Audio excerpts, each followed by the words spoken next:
Did you want to learn more about Japan? Well, regardless, I'm going to talk to you about Japan. Japan's population has about 127 million people living on around 7,000 islands.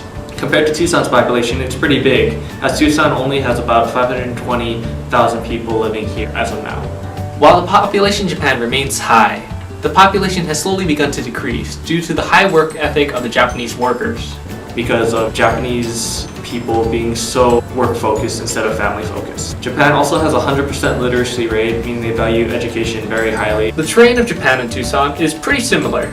4/5 of Japan's terrain consists of mountainous area, and pretty unsuitable for human living conditions. Therefore, many humans in Japan live around the coastal areas, and that is why there's such a high population density there.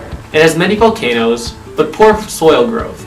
However, Japanese farmers managed to maintain a lot of agriculture, such as rice, wheat, soybeans, and barley. Japan is also surrounded by water, meaning that it is a very good possible source for hydroelectric power. Why does this matter, you may ask? Well, given Japan's area, it can harness geothermal energy as well as hydroelectric power from the surrounding water areas. Japan is also a large producer of car parts, computers, and other various forms of technology and facilities, requiring it to use a lot of energy. There are many challenges that factor into a switch for renewable energy for Japan. Specifically, renewable energy sources such as hydropower can only produce so much energy at a time. With slower energy production, there is more money spent to run these energy sources, resulting in lower revenue. Especially with the deregulation of Japanese energy markets, companies in turn charge more to use renewable sources like hydro and solar power. As a result, people are more likely to stick to cheaper utility options, which are cheaper energy sources like coal and oil. Not only are these fossil fuels cheaper, but more consistent in producing energy for things like electricity. As mentioned before, geothermal seems to be Japan's most reliable source of renewable energy. However, many optimal geothermal sites are protected by national parks and popular areas for tourism. Shutting these tourist sites and national parks down could be detrimental for the Japanese economy. Nuclear power was also a promising switch to renewable energy.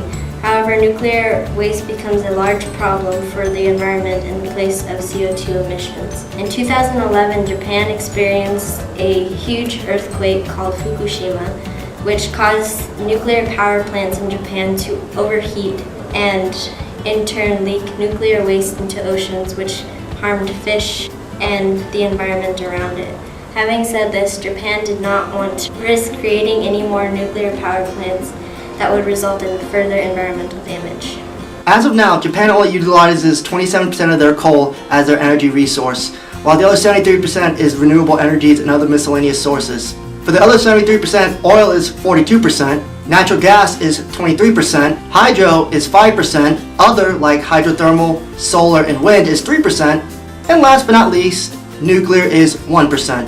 The problem why it's going to be hard for them to transition from coal to renewable energies, Japan needs to rely on coal's consistent nature to be able to make their technologies and improve upon it and use it for their imports and exports of their products accordingly. And due to the high energy costs, Japan is utilizing that 42% oil I mentioned earlier to be able to supplement their power needs. Japan used to be a heavy nuclear country, and now with nuclear being at 1% and oil being at 42%, oil is now utilizing its resources to compensate for a lot of nuclear's former energy uses for Japan as a whole. Statistics show that 1.2 billion megatons of CO2 emissions comes from energy usage. When it comes to the other energies, Japan's actually first in solar, third in geothermal, also utilizes wind and hydro as well. The problem with hydro, solar, and wind, those energies are classified as inconsistent because you can't get the same amounts over and over again. But with coal, it is classified as consistent because you can get the same amount of energies over and over. With the Fukushima incident, they're trying to decide if hydro can compensate for nuclear, and if it can,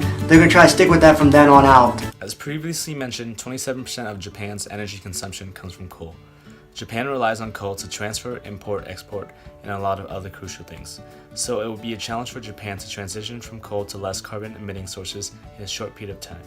Existing opportunities that would facilitate this transition is that Japan is surrounded by a lot of water and mountainous areas that can collect solar power.